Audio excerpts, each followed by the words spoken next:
During the late 80s and early 90s, something very strange happened to the slasher movie.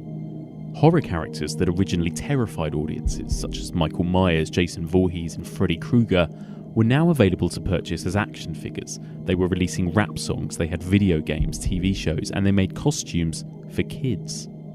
They were no longer terrifying figures who we only saw in grindhouse cinemas or in our nightmares. They were pop culture icons. Jason was facing off against telekinetic girls, taking boat trips to Manhattan, and had his own best-selling video game. Freddy was having babies, he had his own hotline, and he was becoming famous for his puns and one-liners more than his tendency to murder and molest children. For many horror historians, this period of the late 80s and early 90s is thought of as one of the biggest slumps in the genre. But it's easy to forget that in the midst of this slump there were of course some hidden gems, not to mention some huge runaway hits, and the horror genre's first ever Oscar Best Picture winner. Join me as we continue exploring the evolution of the slasher and delve into the early 90s slasher decline. I'm a leprechaun, my dear. Welcome back to the Evolution of Horror. My name is Mike, and as ever, I am your host. If you're joining us for the first time, then welcome. In this podcast, we dissect and explore the evolution and history of the horror genre by delving into specific subgenres across a number of weeks. We are currently in the midst of exploring the evolution of the slasher, and this is part 10. I cannot believe we're already up to part 10. Now, before we get started, I always love to hear from you guys. The email address is evolutionofhorror@gmail.com. You can tweet us at evolutionpod, or you can find us on Facebook. That's facebook.com/evolutionofhorror. It's really lovely to hear from you guys, to get feedback, to get comments, to get questions. So anytime, any place, please do give me a shout. And it's also a massive help to get reviews from you guys on podcast platforms such as iTunes. So thank you so much to everyone that's given me a review so far. I'm going to give you a little shout out. I forgot to do that last week, so I've got double the amount of names to read out this week. But a big thank you to FilmNut101 by Big Chef Pete, Beth7Zark7, El Garbo, Ants Jones 83, Phil McNee, David Veal, Wilkinson LD, and Tiny T-Rex Arms. And especially big thank you to Tiny T-Rex Arms, who actually managed to write quite a long and lovely review with those tiny little T-Rex arms. Big thank you to everyone that left me that review this week. And if you do get a chance, please do leave me a little review on iTunes, on the Apple Podcast Store, and I will give you a special shout out next week. Okay, this week we're going to be exploring a bit of a funny time in the slasher genre. This is when it felt like creativity ran out. This is the aftermath of the 80s slasher boom. We peaked during the early 80s. We hit a whole new height in 1984 with A Nightmare on Elm Street, and there was nowhere left to go from there but down. And we are now going to explore that downward slump. So joining me to talk about some pretty mediocre films this week is a guy who has seen pretty much every film you can imagine. He's a hardcore cinephile. He also contributes to various movie magazines like Hey You Guys and Battle Royale with Cheese, and he's also very, very active on Letterboxd because he seems to watch about 3 films per day. It is my great pleasure to be joined by my good friend Brad Hanson. Brad, hello. Hello. Hello. You watch a lot of movies, don't you? I do watch a considerable amount of movies. I don't even know what I'm up to at this point in the year, but it's got to be over 365 at this point. It's pretty stupid. Do you actually like keep account? Because you're like on Letterboxd and stuff like that, aren't you? Yeah, You pretty much like review everything you see. I review everything I see, and it goes into like a diary entry so I can look back historically and see what I thought of literally every stupid film that I see. Wow. And well, this is good because like this is why I think you're crucial to this particular episode of this podcast, because I needed somebody who's seen a lot of movies, probably more than I've seen, to be honest, because we're sort of delving into an area of horror which is, I'm going to be honest, not a great era of horror. I think it's generally thought of amongst horror fans as a pretty bad time, the sort of late 80s and early 90s. Is that fair, do you think? I think it's the dead zone, isn't it? It's where creativity and ideas ran dry, and they started having to think of more fantastical things to make films interesting. But to mixed success, shall we say. Absolutely, yeah. I mean, obviously, we've already talked so far over the last few weeks about how the slasher movie kind of grew and grew and grew, and we hit kind of peak slasher across Halloween and Friday the 13th and all of those, that sort of slasher boom that followed it.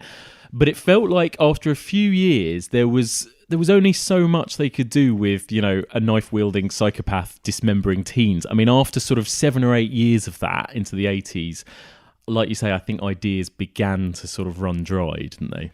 Yeah, I mean, they found themselves in a catch-22 situation where people wanted the body count movie, but wanted to be entertained by it still, and you can't keep doing the same thing. Which is why when you look at things that Friday the 13th did and what Halloween did and what Nightmare on Elm Street did, is they tried to bring in what they felt were interesting elements, but really what it did was alienate audiences because the things they were doing didn't work within the framework of a slasher movie. Yeah. Now, what we're going to be discussing, we're going to get started soon. We're going to talk about a few of the sort of major franchises, and then we're going to talk about a few other notable movies in this era. We're not just going to talk about the very worst. We are also going to talk about some of the better ones. There are a few hidden gems. And, there's one particular slasher franchise that kicked off in this era, in the late 80s, that is actually quite good fun, quite innovative, and quite interesting to talk about. So we've got a few good stuff to discuss too. But first of all, I'm just going to run through a little bit of history in terms of what was going on at this point, because I like to do that because I'm a nerd, but also I think that it's quite important to this kind of an era.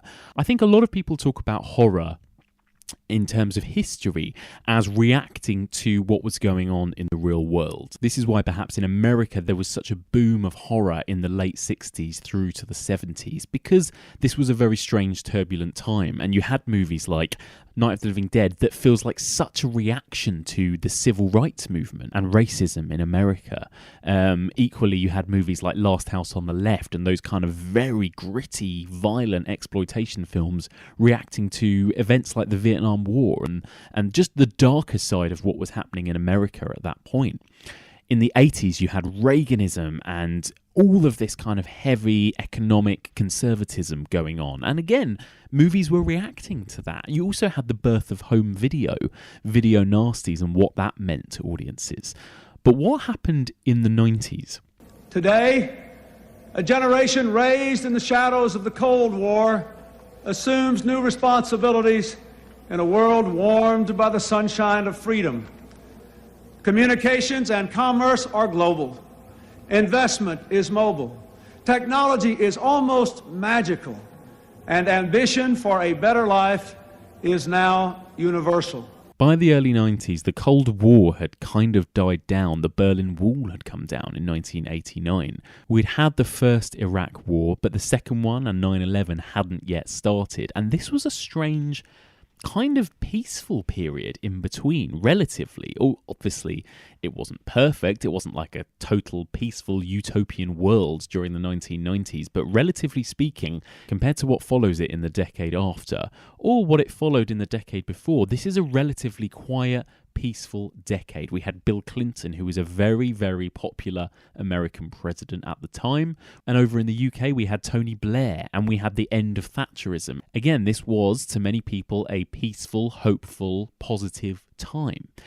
And what does that mean for horror? When you look historically back at horror doesn't always thrive in peaceful times. Horror tends to be influenced by the fears and worries of what's going on in the real world, whether it was communism or nuclear war in the 50s, or whether it's terrorism in the 21st century. But in the 90s, there was less to actually spur these horror directors to make movies about something that they feared. There wasn't much that hadn't already been covered in the 1980s. Halloween 4. The return of Michael Myers. Maybe nobody knows how to stop him. Let's talk about the kind of big three franchises. So obviously Halloween, Nightmare on Elm Street, and Friday the 13th. They were kind of well into their stride by this point. They had these huge audiences, these kind of cult followings. I mean, definitely you get the impression that they're starting to run out of ideas, or that they are slightly jumping the shark. I think it's fair to say. I think they're definitely fonzing it. Yeah. I wonder if like a kind of turning point was the third Nightmare on Elm Street movie, Dream Warriors, which I actually love, and a lot of horror films love. I mean, what's your opinion on it? I think it's the best Nightmare on Elm Street film. Yeah, absolutely. And I think it's a brilliant film, but there is an element of camp to it, and there's an element of.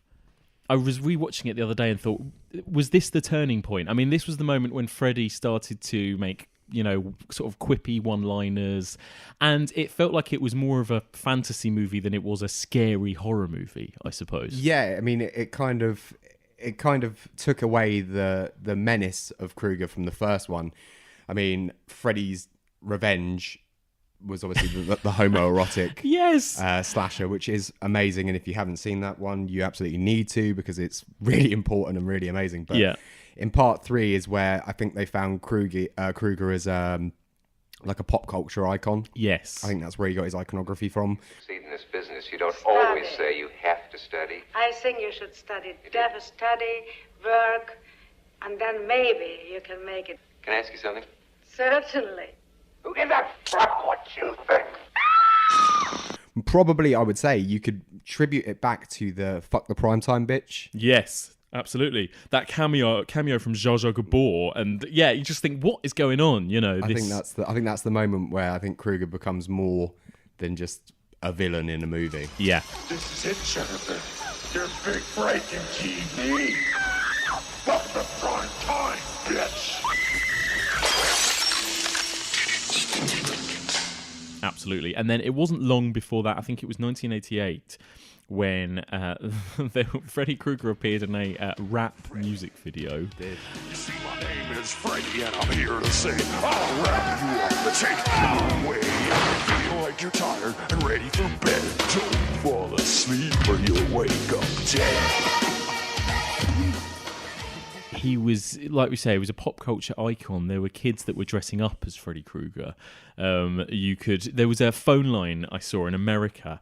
I found a really funny advert for it, and it was like, you could dial it, 0900 Freddy or something, and you hear Freddy's voice, and he says, funny little quips or tells you a scary story or something. About $5 an hour, a minute or something stupid like that. Yeah. And at the end of the commercial, it says, please get permission from your parent if you're a child before calling or something. And it's like, they really are marketing it for kids, I'm Freddy Krueger, your worst nightmare come alive. And now I'm on your telephone. Dial this number now and I'll tell you Freddy's favorite bedtime stories.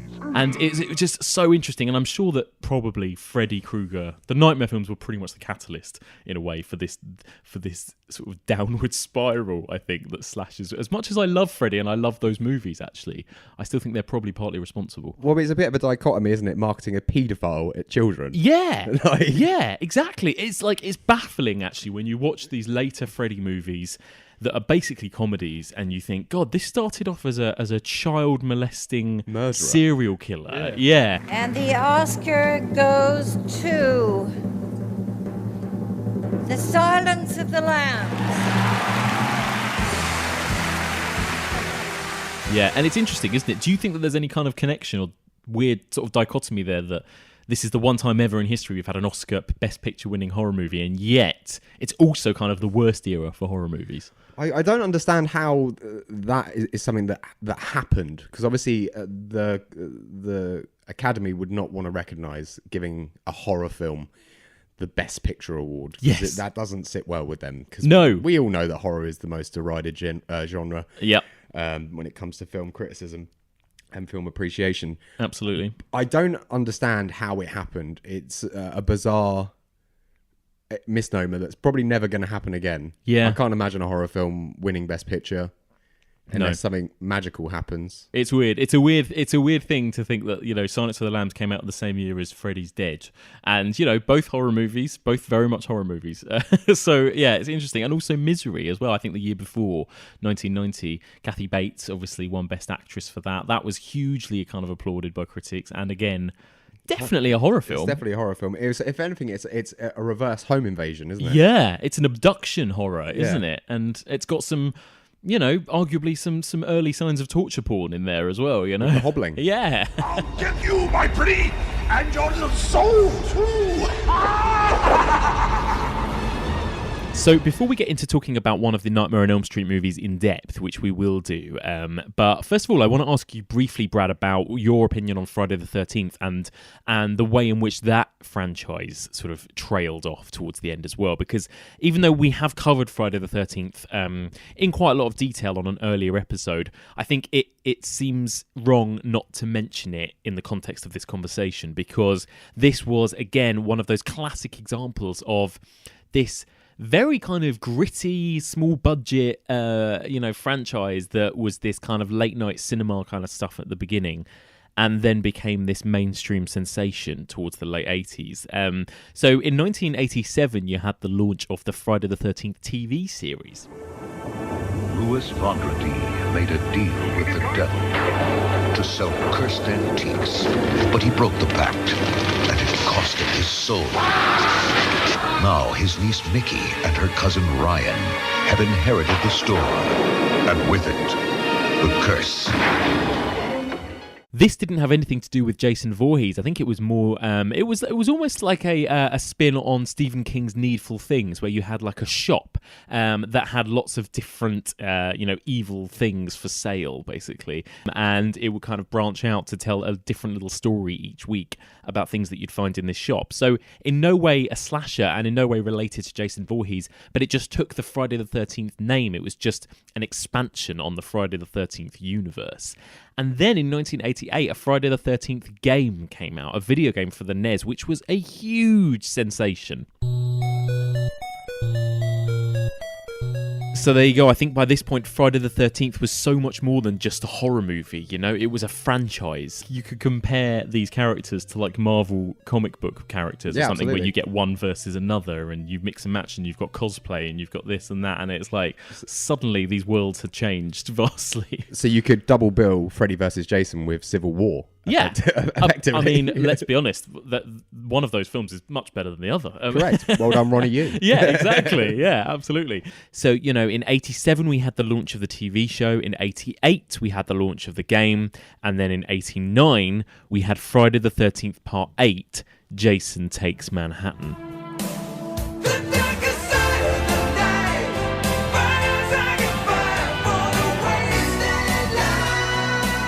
Yeah, so I think I was probably about 13 or 14 when I first saw Jason Takes Manhattan, and I was very excited to see Mr. Voorhees cutting up on the streets of gritty, grimy New York, taxi driver land. Yeah. And he's there for like 15 fucking minutes. It's Jason Goes to Manhattan. Yeah, I know. Were you a big Jason fan in general? Like, Jason or Freddy, first of all? Who's your favourite?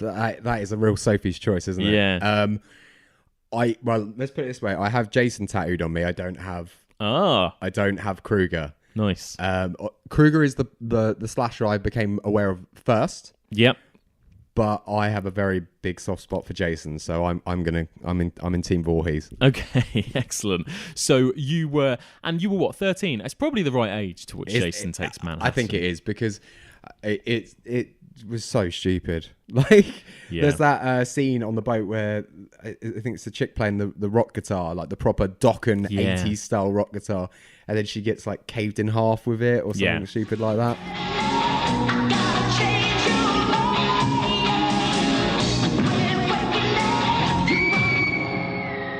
There is an interesting bit of trivia about Part 8.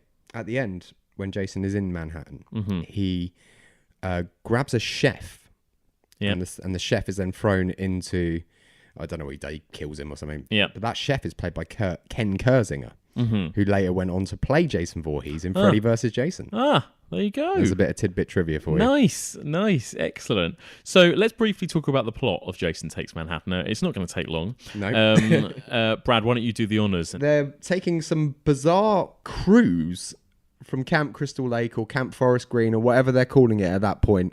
They're cruising down a river which will then take them to New York, which I've never really quite understood the geography of that. It makes absolutely no sense. I don't even know if you can. I mean, I don't know exactly where a city like New York is reachable inland by rivers and streams. I don't know how you do that, but they do it. 60 minutes of the film, Jason is on board the cruise liner or ship, or I can't even work out what kind of ship it's supposed to be. No.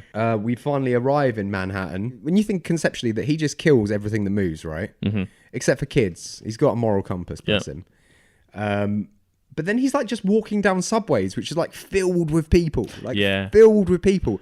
And at no point do you think, I'll just dust the machete off and give him a little slash. Yeah, it doesn't. They hadn't thought this through, had they? Because it's like, what do you do if you stick Jason in a place that's full of hundreds of people? What's he going to do? Is he going to at least try and kill them? He doesn't. He's got an agenda. He just goes for a wander. Yeah, it's all very odd. And, like we say, it's called Jason Takes Manhattan, and obviously very famously, 10% of it, if that takes place in Manhattan. It is originally they had all these scenes planned for, there's going to be a thing in Times Square and a thing in Central Park, and obviously they just didn't have the budget to do any of these things, so it ended up being on a boat to Manhattan for most of the running time.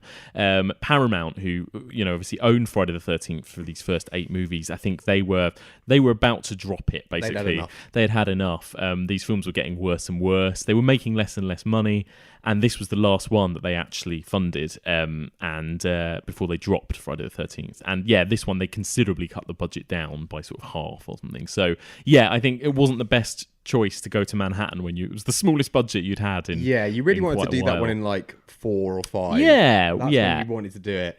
But I mean, should you have ever done it? I mean, there's a scene with like a bunch of punks listening to music, and he just comes along and he doesn't think about cutting them all up. He just smashes the boombox. Yes, yeah, exactly, and he punches a man's head off. That's my favourite moment. Your favourite kill is the he goes up against a boxer or a guy who just thinks he's a bit of a fighter on the roof of this building, and this guy just punches Jason for about 30 seconds. Like 100 punches in 30 seconds. Yeah, and then Jason just retaliates with one swift punch, and his head flies off and hits a car. I think it lands in a cop car. Yeah. Because later on, someone opens the cop car door, and the head falls out. It's like, how did the head? Yeah, who just popped it inside the car? Or has he just got like amazing accuracy, and it landed like through an open window? Yeah. And like boom, boom, boom, boom, landed in the car. Very possibly. Yeah, exactly.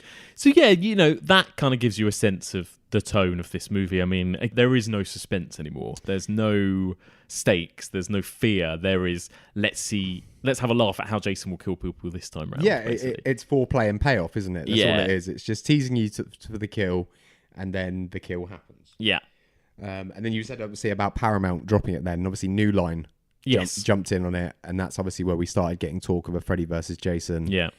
Because part 9, where Jason just isn't in it. Yeah, Jason Goes to Hell. Jason Goes to Hell, where people get the soul of Jason by eating his heart. Yes. Jason kind of passes through different people's bodies. Sexually transmitted. Yeah. It's an STI. It's STI Voorhees. And they all kind of don the hockey mask, don't they, at different points and stuff? No, they never put the hockey mask on. Do they not? It's been a long time since I've seen it. It's when they catch their reflection in the mirror. Yeah, that's right. Yeah. You see Jason, and it's also like a really naff version of Jason. He just looks like kind of scruffy. Yeah. He's all war torn and battered, and that was one of Kane's. Was that last time Kane did it? I think it must have been. Yeah. So he did 3. Yeah. 3 and 3 not very good ones as well. It's the worst funny. ones. Yeah. It is bizarre, really. Yeah, I mean it's a shame, and also I think this is definitely the most 80s of all of the Friday the 13th movies as well. Yeah. I mean, the opening music, there's this track that is just like, again, you'd listen to it and you'd never know this is the theme tune to a horror movie. First of all, I mean it's like some synthy 80s pop music, and again, you'd never associate it with Jason Voorhees either. It's so far now from where we started. It's just hilarious. Well, you think when horror films should be like moody and brooding for the most part, and then you've got bloody like a Cyndi Lauper backing track as your title theme. Yeah, you've set the tone you have. straight off the bat. You have. But overall, I mean, what are your thoughts on Jason Takes Manhattan now? I mean, would you recommend it to people? I think out of morbid curiosity to see how far a franchise can fall. Yeah. I'd say it's comfortably either that or number 5 or number 9. I would say are the 3 heavy hitters of the worst. 5 for a different reason, because 5 keeps the format. It's a different kind of bad. It's bad because of the choice they made with the killer. But between 8 and 9, I think 8 typifies. 9 at least tried to do something interesting or different. Yeah. It didn't work, but they tried. Yeah. They didn't try in number 8. No. So I think that's why. No. I think number 8 is where you if you want to see the lowest point of Voorhees, head to Manhattan. Yeah. Or don't. Yeah, or don't. Or avoid Manhattan at all costs. I would say the same. I think unless you're a die-hard fan of these kind of movies, in which case you'd have seen it already if you're listening to this, I don't think I could recommend it to anyone else other than a die-hard fan. Other than somebody who would be into it. I think it's for completionists. Yes, exactly. Exactly, yeah. That pretty much sums it up. All right, and let's move on then to another, I think possibly even worse movie, in my opinion. So this is the final Freddy Krueger film. Well, it was at least marketed that way at the time. This was 1991's Freddy's Dead, The Final Nightmare. What's with kids today, huh? Freddy's Dead, The Final Nightmare.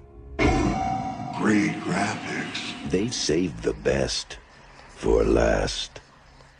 So, Freddy's Dead. Where to start with this movie? It's laughable, I think, and I think the fact that they're calling it Freddy's Dead, The Final Nightmare, is that almost they wanted it to be this event. I think this big kind of final kind of swan song Hurrah. for Freddy. Yeah, they actually they really did market it that during the promotional campaign. I believe they had the date, and it was like Freddy dies on this day. Yeah. Now, I don't hate it as much as you do. Oh, really? Oh, interesting. Okay. Now, I don't love it. Let's put that on record right now. But I have a soft spot for it because it is so fucking stupid. Oh God, it's Well, first of all, let's do the plot. Let's briefly do the plot. Tell me a little bit about the story of this one, then. Okay, so we follow. I'm not going to remember character names because I care so little to remember them. But there is a young boy, or a boy, who believes that he is the last child of Elm Street because Krueger has been so proficient at killing everyone that there is only this boy who is, I'm guessing, marketed as being 16, 17, 18, but looks about 35. Yes, he does, yeah. So he starts dreaming and finds himself in a Wizard of Oz parody. Do you remember? Yes. With I'll get you pretty and your little dog too. Yeah. So anyway, he returns back to Elm Street with another ragtag bunch of misfits who also have sleep issues. And they go to that like county fair and they meet Tom Arnold and Roseanne Barr are there. Yeah. Doing a cameo. I believe Alice Cooper crops up as Freddy's dad. Yeah. It's cameos galore by this point. Johnny Depp comes back. Yeah. To do his "This Is Your Brain on Drugs" shtick. This is your brain. This is your brain on drugs. Questions? Yeah! What are you on? Looks like a frying pan and some eggs to me. Yeah, again, bringing Johnny Depp back, it's like they're trying to do some sort of throwback and some kind of big finale type nostalgia, I suppose. But it just seems bizarre more than anything. And yeah, you've got these random cameos. You've got these kids who sort of return to Elm Street, and one of them thinks she may or may not be the last child of Elm Street. And can the child kill Freddy? And I think it turns out she is his daughter. And then in the finale, when it comes to the sort of showdown between this final girl, who is Freddy's daughter, long-lost daughter, and him, that's when everything goes 3D.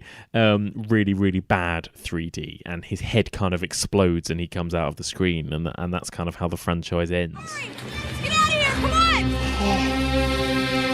on! Kids. When did you first see this one? Did you get to see it in 3D? And did you get to see it on the big screen? I didn't see it on the big screen because I was too young. Yeah. But I did get the crappy 2D, or the crappy, blue or green and red glasses VHS copy of Freddy's Dead. Yeah, me too. Which did have the 3D version in. So I did see it on a TV with the weird analog version of 3D, which was naff and didn't work. It was so naff. I remember at the beginning of the VHS, and it says, when you see the character put the glasses on, that's when you put yours on, and you had to wait for like an hour and a half. It was like Jason Takes Manhattan, because I thought the whole thing was in 3D. Yeah, and it's 3D only happens at like the last 20 minutes. Yeah. Again, and they all follow a theme, don't they? Yeah, Promising something they can't deliver. They on. do, and it's also the most naff 3D. I mean, yeah, again, maybe it was the home video version was worse. Maybe I don't know, but I can't imagine. I mean, there's a bit where Kruger screams. And then he keeps coming out of his own mouth. Yes, that's towards right. You. Yeah. And there's like lots of like little kind of Freddy heads flying around or something. And or am I like dreaming that? Those three snake. That's things, it. the Snakes. guardians of some kind of gate that gives Freddy the source of his power. Because there's that cutback where he's being burnt to death as the law goes by all the parents of Springwood. Yeah. And they're like, "Do you want to live forever?" And he's like, "I want it all." That's a good impression. And then they fly into him. Yeah. And that's how Kruger becomes Kruger. So I'm not a fan of this film at all. I think even child me, because I saw this when I was about 12 or something, and I think even then I thought this is truly dreadful. And I think it was at the point, again, I think I just wanted to be scared by Freddy Krueger. Is that too much to ask? You know, I just wanted it to be a bit scary, and it is not remotely scary. Well, when he kills someone using a power glove, which is obviously a Nintendo crossover, and he kills I think Spencer's his name, and he does a video game, and there's daddy issues thrown in there as well, where he's like, "I'm not gonna be like you," and he hits his dad with a tennis racket, but in the real world he's getting like badoing, badoing, badoing, and he's like smacking his head into the ceiling and everything. How is that scary? That's just stupid. I know. Now I'm playing with power. All right. I know. And again, I just can't help but think back to, the opening of the first Nightmare film where he's kind of this shadowy figure and he's just scraping his nails and he's stalking somebody. Now you literally see him sat in an armchair with his glove on and his controller in his hand. And he's going, "Oh, great graphics. Oh, I'm fighting with..." What does he say? Something like, "I'm killing with power" or something. It's just terrible. And he becomes Super Freddy. Yeah. Big version of it. Oh, God. And it's just so terrible. There's another one. Isn't also this movie where he does something to somebody's ears and then basically scrapes nails on a chalkboard until their head explodes? Again, what? That was that's another impression time where he goes, "Oh, Carlos, lend me your ear," and then he cuts his ear off. Yes. Well, it looks like he cuts his ear off, but I think he actually cuts the hearing aid off, which makes him deaf, and then he puts that weird one grows out of his ear. Yes. And then he goes, "Ooh," and then his head explodes. And then he scrapes, and I've written this down. He says, "Nice hearing from you, Carlos." Nice hearing from you, Carlos. And he catches his ear. Yeah. It's great. It's great. Oh man, it's a low point. And I also noticed this was directed by Rachel Telly. This was her first debut film. She went on to make Tank Girl a couple of years later. Laurie Petty. And then now she directed an episode of Sherlock last year, and she also directed sort of 7 or 8 episodes of Doctor Who in the last couple of years. So she's actually become quite a popular sort of TV director. Good for her. But cut her teeth with Freddy's Dead: The Final Nightmare. So there you go. There we go. So Freddy's Dead. This is one you'd recommend? Much like Manhattan, you kind of need to see it to believe it. Yes. To understand, to see how in the space of, let's be honest, 6 or 7 years from The Nightmare came out in 84. Yeah. This is 91, 92. So 7, 8 years. How far changed. They had fallen from grace. Yeah. But I also kind of think it's a fun, stupid movie. So I would recommend it. I think that's why I would only recommend Dream Warriors as far as the sequels go, because I think it's just got the right balance there of good story and the kind of stupid Freddiness, in there as well. I think it's basically, most people say, ask me about Nightmare on Elm Street. I say stick with the 3 that star Heather Langenkamp and ignore all the rest. So 1, 3, and 7, and forget that there were any other sequels. You need 2 in there. You need 1, 2, 1, 2, 3, 7. 2 is I suppose at least fairly interesting. It's 2 is phenomenal. Yeah, I'm a big staunch defender of 2. I would put it probably. Oh, outside that, it probably would be mid-table actually when you think about it. When you factor in New Nightmare as well. Yeah. Okay. Yeah. I mean, I 100% wouldn't recommend Freddy's Dead to anyone. I think it's one of the worst of the worst. Okay. Let's move on then. Outside of the main franchises, there was still a whole bunch of other slasher imitators. Actually, a lot of the slashers by this point were supernatural. They were more about little monsters and goblins and all kinds of weird things, or dolls, but they all kind of followed the slasher format. There's lots and lots to mention, but none of them are very good. But I thought what we could do, Brad, maybe you could just talk through 3 of them, 3 of the particularly bad ones from this era, and tell us a little bit about them and why they're bad. And I may also pick one. I've got one in my head that I remember watching that's particularly bad. But let's start with yours. Okay, so let's start with 1989's Shocker. Wes Craven brings you his greatest creation.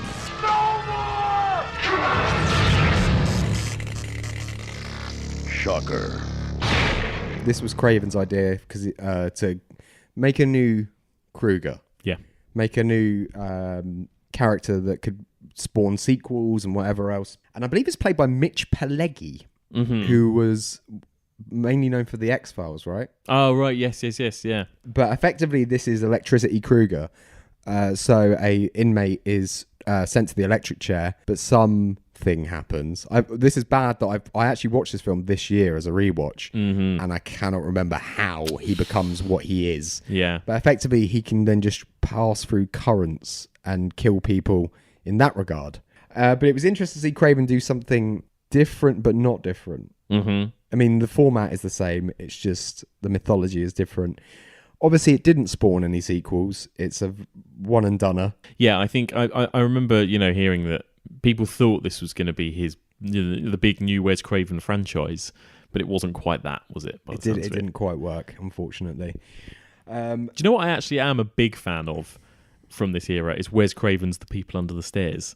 I think that's a criminally underrated movie. It is, because it's one that I saw when I was young and was like, yeah, I don't really care for it. And I actually haven't revisited it. Oh, it's great. Absolutely great. And it's got, Ed and Nadine from Twin Peaks, who are like psychopaths in it. And it's... I knew you were going to try and get Twin Peaks in here at some point. Yeah. You had to shoehorn that in. I had to include a bit of David Lynch where I can. You have to get David in there when you can. Yeah. But anyway, yeah, moving on. So you wouldn't recommend Shocker? No. No. No. I mean, he tried to do something different, and I guess you could look at this as what a continuation of the supernatural slasher. Yes. Which obviously we still see to this day with things like It Follows. Yeah. If you think It Follows is a slasher. Some of us do, some of us don't. Uh-huh.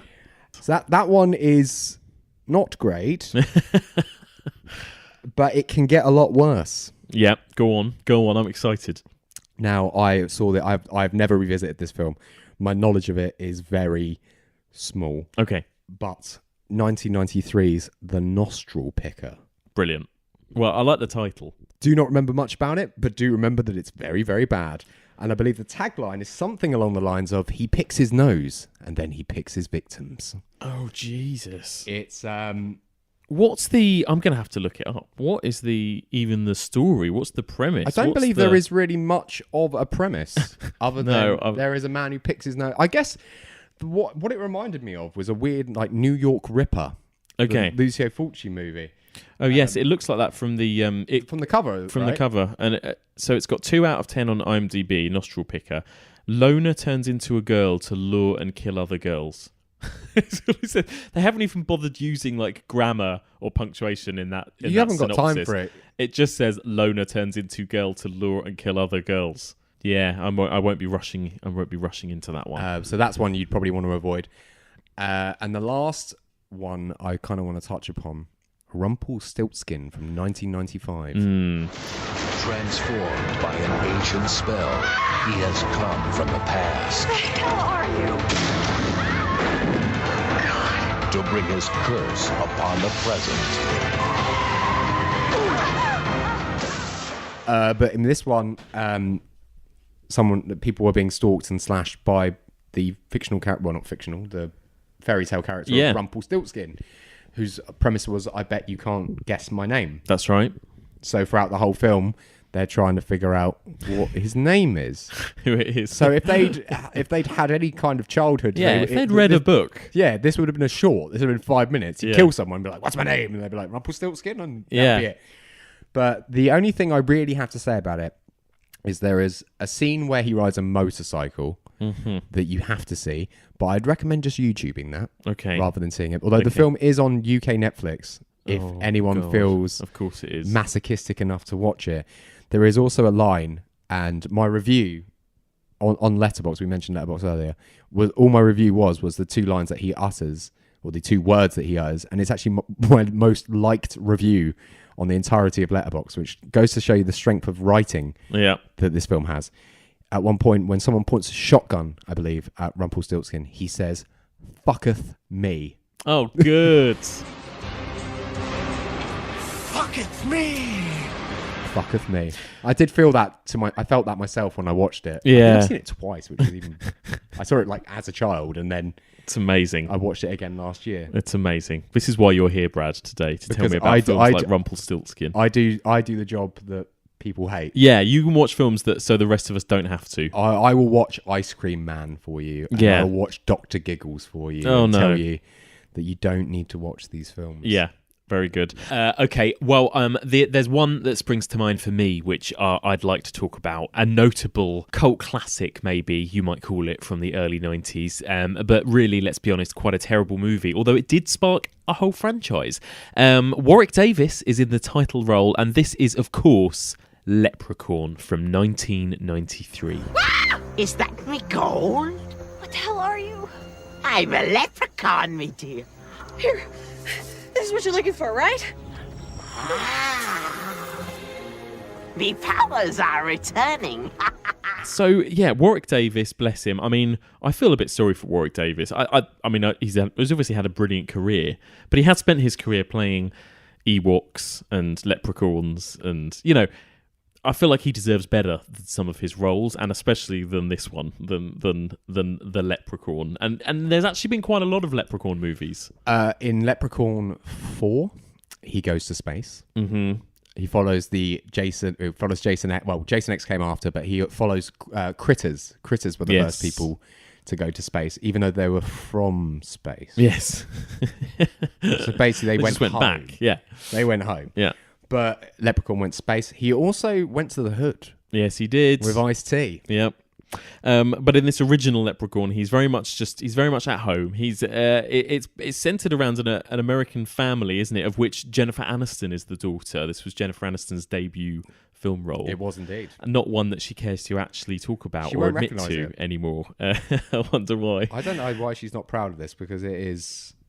I have a soft spot for Leprechaun. Yeah, I once met Warwick Davis. At one of those Comic-Con things. Yeah. And I was like, "When's a Leprechaun action figure coming out?" And he was like, "Why are you asking me that? Why is that a question?" It did actually. The figure did actually come out, and I do own the figure. Wow. Okay.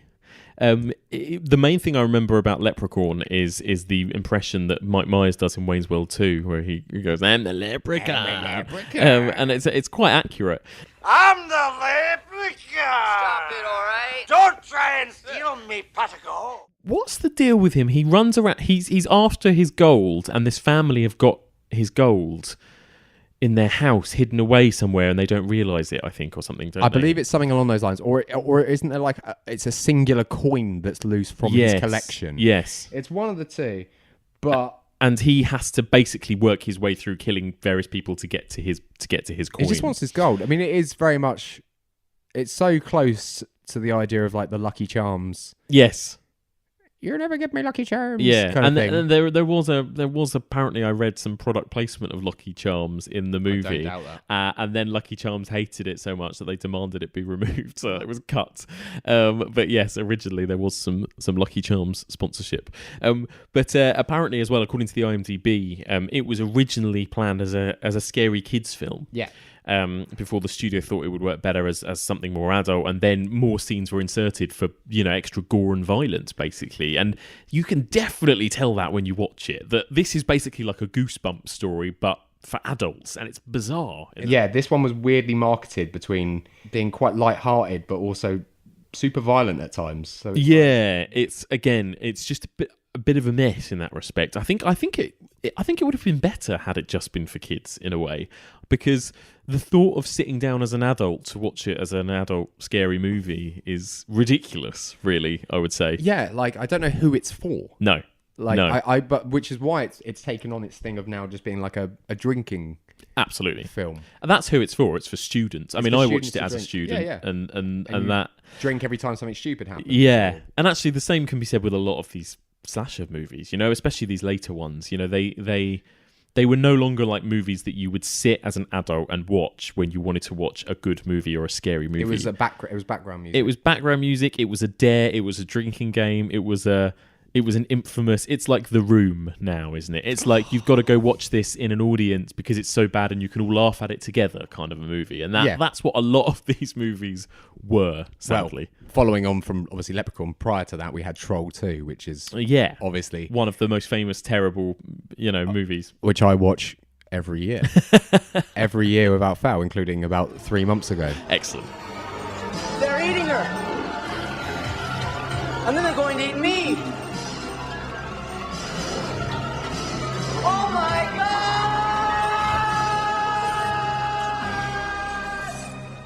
God! Okay, well there we go. We've gone through some of the dregs there of the late 80s and early 90s. I think we've made our point that this wasn't the best era for horror, particularly for slashers, really. Let's talk about a couple of the exceptions. Let's talk about a couple of the goodies in terms of slashers that came out at this time. Maybe ones that actually... The reason they were good was because they played with the tropes a little bit and they had a certain amount of fun, a little bit of comedy, but never forgot the scares, crucially, as well. So let's start with an absolute classic. It launched a whole franchise. In fact, the newest entry came out merely a few weeks ago. This is 1988's Child's Play.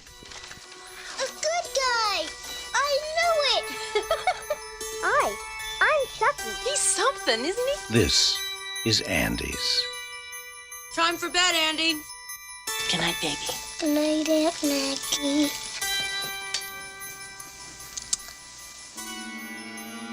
Good night, Chucky.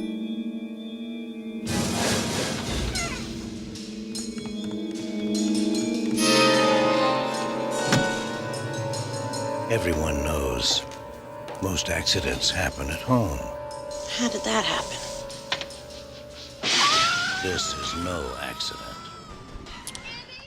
So, first of all, Brad, tell us a little bit about the story of Child's Play. Okay, so in Child's Play, we open with Charles Lee Ray, played by Brad Dourif, being pursued and by police because he is a serial killer. Let's be honest, he's a serial killer.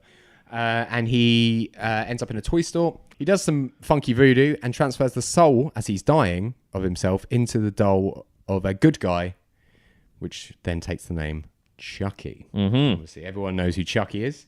I don't need to tell you about him. Although the first Child's Play is scarier than Child's Play 2, 3, and then everything that came afterwards. We get to Bride and everything from there.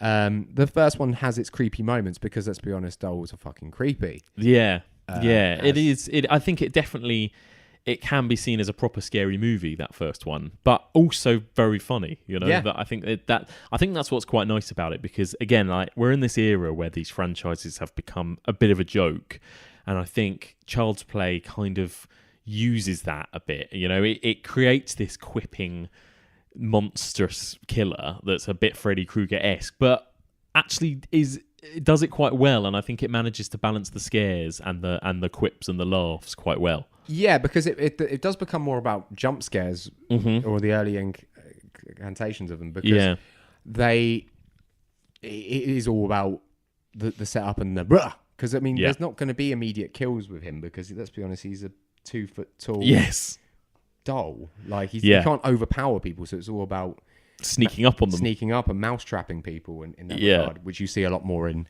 the second one, which I love the second one. Yeah, they're great. I think in general the whole series is great. You know, they do get ridiculous as they go on, but I'm a big fan of Bride of Chucky. Which is Ronnie Yu again. Yeah, really, you know, underrated horror sequel, I would say, with Jennifer Tilly. Seed of Chucky, not so much, but then I loved Curse of Chucky as well a few years ago, where they kind of rebooted it a little bit. I thought it was clever. I thought it was a good idea. Yeah, I remember seeing that at Fright Fest 2014? 15 maybe. It was great, and this original one, I think it is one of the best because, like we keep saying, it's got slightly more of the scare factor, I think. It's more of a proper horror film. I think you find it scarier when you're a kid than when you're an adult, but like you say, everyone finds dolls slightly creepy. Slightly disarming, and these kind of quiet, stalky scenes where, a woman is alone in her flat and you hear the little footsteps, something will have suddenly moved or something, the curtains twitching, all these kind of things. I think it does quite well to build suspense. And again, that's something that I keep saying I think was lost in these movies, which is a key thing, is that I feel like suspense was out the window for the kind of money shots of deaths.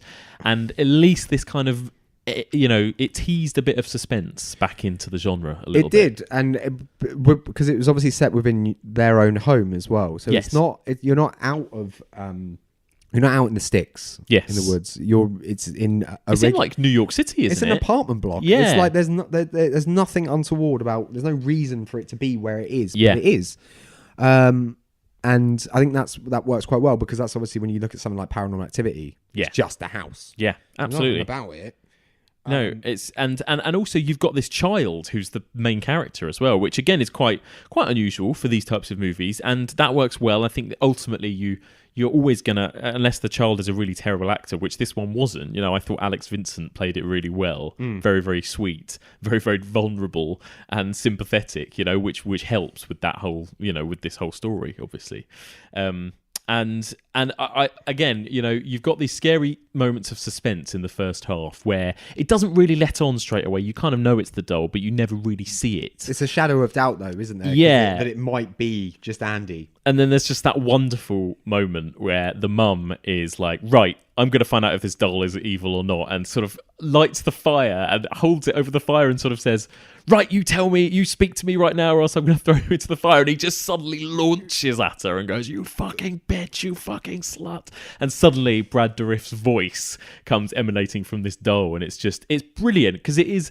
I remember that moment when I first watched it, and it is like simultaneously scary and hilarious at the same time. I said talk to me, damn it, or else I'm gonna throw you in the fire! You stupid bitch, you filthy slut! Did you fuck with me? It's such filthy language that you laugh, but at the same time, it's quite creepy. His teeth come out and he's biting her and she's screaming, and it's a really well done. Is he's kind of creepy when it's regular good guy doll face. Yeah. And then when he gets evil. Yeah. Oh my God. Yeah. Horrible. Yeah. By the time it gets to the fourth one when he's kind of stitched together as well, it's great. Because that all comes off the back of his head blowing up in the second one. Yeah. So good. It's just great. Yeah. It's really good. It's a really, really good sort of well-judged horror comedy, I would say, that film and the whole franchise in general. I would say, the only bit where you could argue Chucky goes off the rails is Seed. Yeah, definitely. Where they play up on they use Ed Wood as a trope with the whole Glenn or Glenda sort of thing. Yeah. And again, it was I guess it was all part of that, by that point, really annoying trope of it's make it super meta, and they're not playing the characters anymore, they're playing themselves. They're being aware. Jennifer Tilly is playing Jennifer Tilly and all that shit that I think by that point it was already a bit tired as well, that trope, Yeah, I mean when you've got your love interest is Red Man. Yeah, it all kind of goes to hell. But the original, I'd say Up to Bride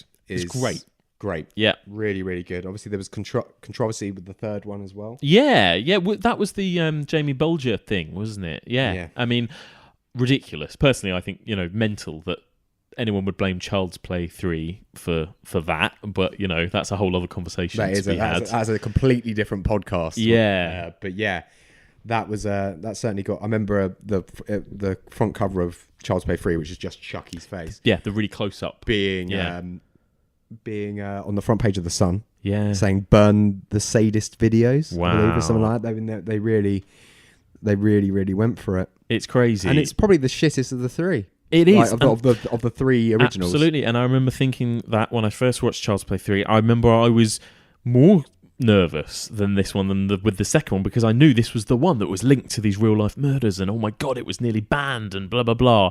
And it's kind of shit. It's the lamest of all of them. Yeah, really, really weird, and it's always the way. So there you go. Never mind.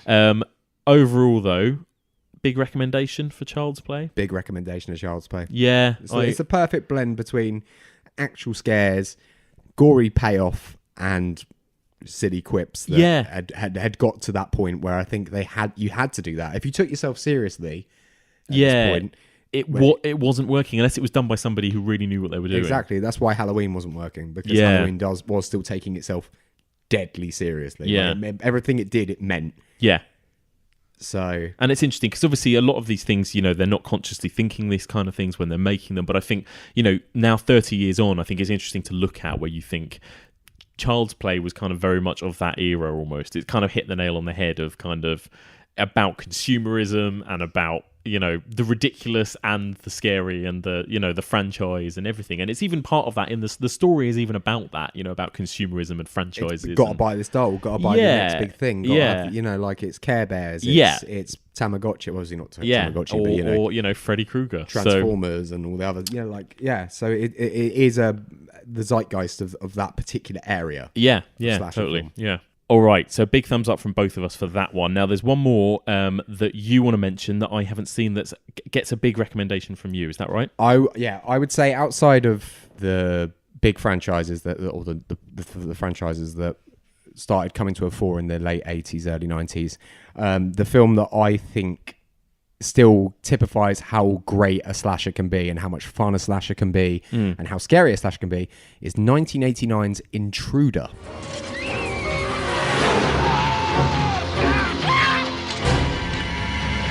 From the producers of Evil Dead 2 and Pulp Fiction comes a new chapter in terror. Starring Dan Hicks, Bruce Campbell, Ted Raimi, Renee Estevez, and Sam Raimi in Intruder, a new dimension in terror. I'm just crazy about this story. This film was directed by Scott Spiegel, who was a longtime collaborator with Sam Raimi and those guys from the Evil Dead series. Yeah. So much so that both the Raimis, Ted and Sam, and Bruce Campbell, the Godchin himself, all appear in Intruder. Oh, great. In little cameos. The concept was written by Scott and Lawrence Bender, who went on to produce Tarantino. Yeah, movies. Wow. Obviously, the Coen brothers were also involved in a lot of the Evil Dead stuff as well, but they weren't involved in Intruder. Yeah. What you come for Intruder for, the plot is very simple. It's a night crew of supermarket stealth shelf stackers and who are doing an overnight shift to get the store ready for the next day's sale. But there's a killer on the loose. And it's very simple. It doesn't deviate from any rules. It doesn't try and do anything too outlandish or weird with any of the reasonings why anything is happening. It's quite simple. There are people in the store. They're trapped in the store. And there is a psychopath on the loose. There's no rhyme or reason. So it's kind of stripped back again. It's gone back to the roots, which is what I like about it. Yeah. It stars Renee Estevez. Oh, as in like off of Emilio Estevez. Yep. Yep. Who was also in Sleepaway Camp 2. Oh, right. Yeah. She's not the main star. The main star is Elizabeth Cox, who was in Night of the Creeps. Oh, right. Yeah. And not a lot else. What you're really coming for, though, in this film is the kills. And they are produced by KMB, Kurtzman, Nicotero and Berger, the legendary special effects team who now do all the Walking Dead stuff. Nice. Not Kurtzman, he's left. But the other guys do. They cut their teeth. Their first ever special effects gig was Evil Dead 2. Nice. So that was 87. This was 89. So this is quite new into their thing. But there is some kills and some scenes in this that are amazing. Oh, cool. So like good practical effects. Well, I'm a big believer in practical effects. And there is a kill with a bandsaw that is legendary. Cool. Like, it is so good. It's so well done. Spiegel himself, this was his directorial debut. And since then, he has only done another film. Wow. And he did it 13, 14, 15 years later, and it was Hostel 3. Oh, wow. Okay. Yeah. He's done shorts and other bits and pieces like that, but he don't direct films. No, okay. And I didn't even bother with Hostel 3 because, I think I watched like 20 minutes of it and was like, meh. Yep. But Intruder is one that I cannot recommend highly enough for just a solid 90 minutes of old school throwback slasher film horror with some of the most amazing death scenes that have ever been committed to slasher film history. Okay. Oh, well, I'm very intrigued. You've definitely Have I sold it to you? You've definitely sold it to me. That is important. Well, I think we should leave it on the tagline of the film, which is, if this doesn't scare you, you're already dead. That's so classic, isn't it? That sounds like so many. Which is the one that goes, if it doesn't make your skin crawl, it's on too tight. Yeah, that's one. It might be Black Christmas or something. I think it is Black Christmas. Yeah. Good. Excellent. All right. Well, that sounds great, actually. And also, that's what's missing from this era is the proper, like, stripped back slasher movies that don't rely on telekinetic characters or Manhattan or, you know, whatever. It is actually kind of somebody picking people off, but doing it well. Yeah, I mean, it's an old saying, but less is more. Yeah. And you don't need to have Carrie versus Jason. You don't need it, but they... You know, I think it's one of those things that it reminds me of the Jurassic Park quotation of you was too preoccupied wondering if you could. You didn't stop to think if you should. Yeah. And I mean, let's be honest, slasher films are money-making machines. That's why there are so many of them. Yeah. Because they were done incredibly cheap. Yeah. And turned out they drew people in. Yeah. Well, they did in between 81 and 84. Yeah. Okay, so finally, we're going to finish this mammoth episode then by a little brief review on the movie, which I think is you know, a legitimately great movie. We've already briefly mentioned it today, and it kind of is a bit of a good transition period into what we're going to start covering from next week, which is the more kind of postmodern 90s slasher movies. So the last movie we're going to cover here is Wes Craven's 1994 movie, New Nightmare. What happens when the story dies? The evil is set free. Now that the films have ended, the genie's out of the bottle. That's what the nightmares are telling me, and that's what I'm writing. This is still a script we're talking about, right, Wes? We've decided to cross over out of films into our reality. The only way to stop him is to make another movie. Oh my God. The bad man's getting awful close. You're gonna have to make a choice. What kind of choice? Whether or not you're willing to play Nancy one last time. So New Nightmare, so this came obviously about 3 years after Freddy's dead. So at this point, Freddy Krueger, as best we knew it, was dead and gone. And I think Wes Craven had been as infuriated as I was by what had happened to Freddy Krueger and the character. And I think this was his way of kind of reigniting it, reinventing it and making it scary again. So basically the story is... Well, the story is basically, it takes place in the quote-unquote real world. So it's actually got the star of Nightmare 1, Heather Langenkamp, and she's playing herself. She's playing Heather Langenkamp. And you've also got John Saxon, who played her dad, who's also playing himself in this. And you've also got Robert Englund, who's playing himself. And Wes Craven is even in it, playing himself. And the story is, it centres around Heather and her son, Dylan. And the movie starts with an earthquake. And she started having nightmares, and she started having nightmares that strange things are going to happen to her and her family and her husband. And slowly but surely, kind of this new incarnation of Freddy Krueger starts to sort of transcend the screen and become real, you know, in reality, I suppose. And so it all goes very, very meta, and it's kind of it's about Freddy, but it's also about like the effect that movies might have on kids. You know, do movies influence real life crimes? Blah blah blah. There's a bit of that to it as well, because you don't know whether it's a stalker who's obsessed with her movies. You don't know whether Dylan, the son, is fucked up from watching her movies and being exposed to them.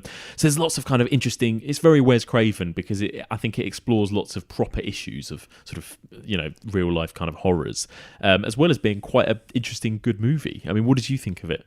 Yeah, it was one of those ones where when I remember the first time I saw it was around my best friend's house. I think I was about 15, 16, so a bit later on. Yeah. And we were kind of like taken aback at like how this one was being presented, because we'd seen all the other Nightmares before. And we knew what was going on. We were, in terms of our film knowledge at that time, not really clever enough or smart enough to understand what Craven was doing. So I was a bit like, what is this about? Yeah, this isn't a normal Freddy film. What happens? Obviously, the new version of Freddy makes him scary again. Like, yeah, he's terrifying. Yeah, like, yeah, really evil looking.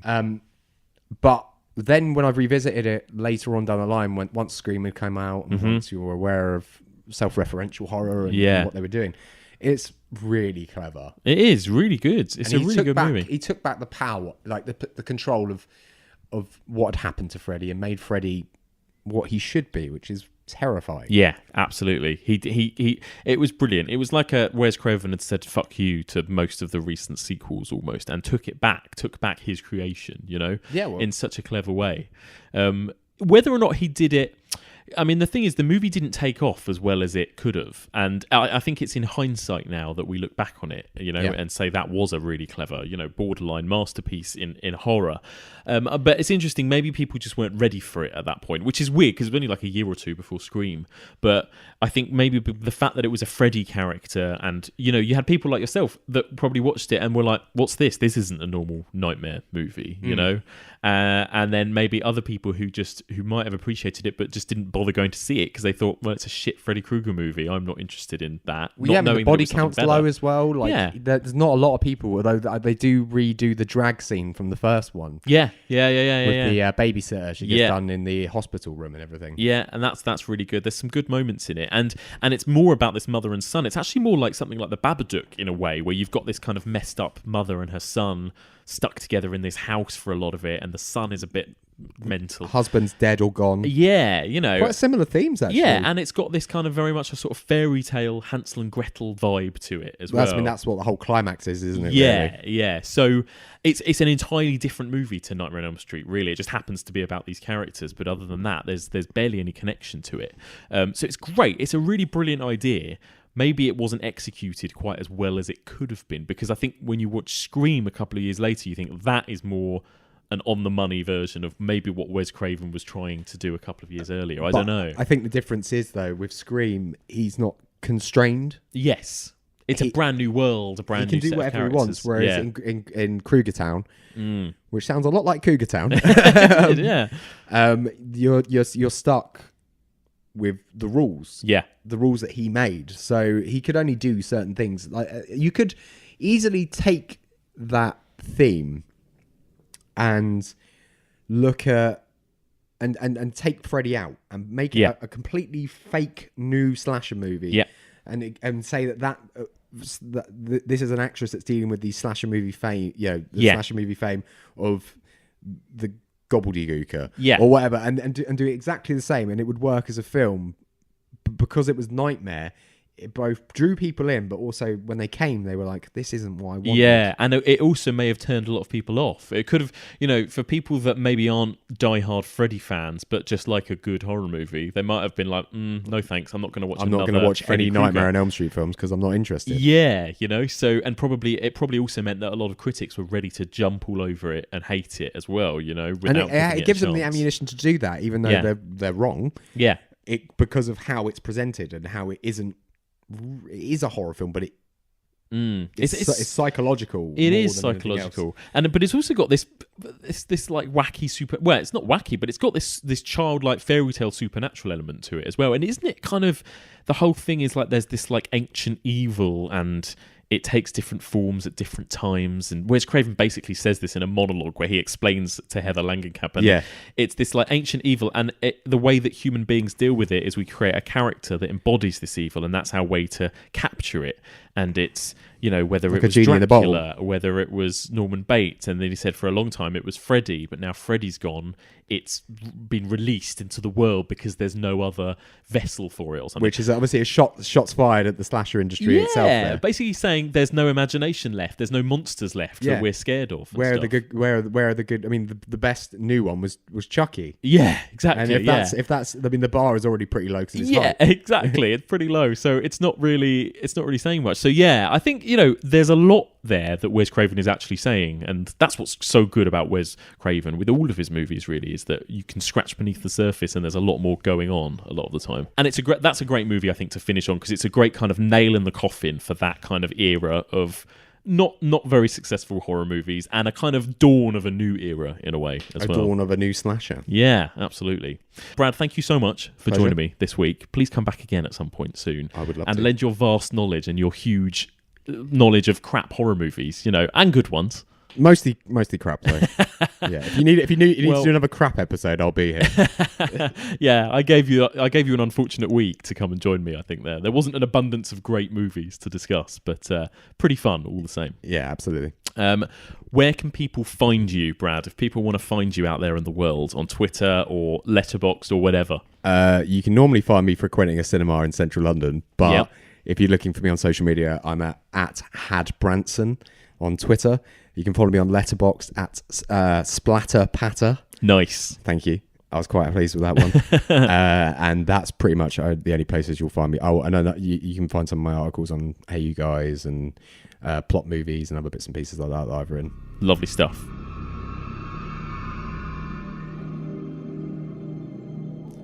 Thank you so much for listening, and a big thank you there to my co-host Brad Hanson, who really did draw the short straw this week and had to talk about some of those pretty weak entries in the slasher genre. So a big thank you to him for joining me. So give us some feedback. What do you think of this era? Am I being harsh on this era? Is it better than I'm making out? The late 80s, early 90s, post Nightmare on Elm Street, pre-Scream. Was there anything good slasher-wise that's worth talking about? What do you think of Chucky and the Child's Play franchise? Do send us your feedback. The email address is evolutionofhorror@gmail.com. You can find us on Twitter @evolutionpod or on Facebook. That's facebook.com/evolutionofhorror.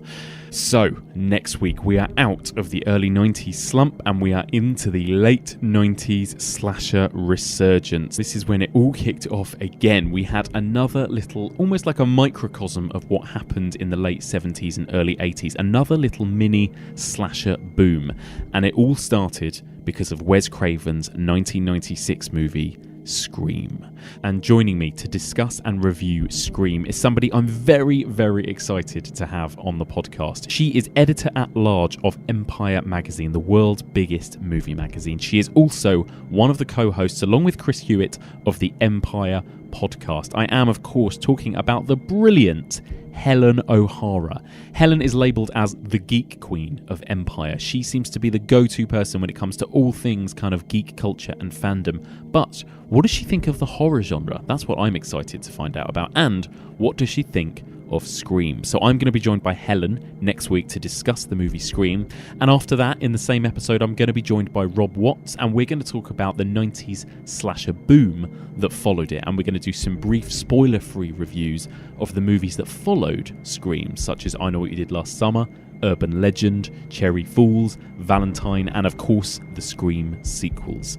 So join me then for all of that and more on the Evolution of Horror.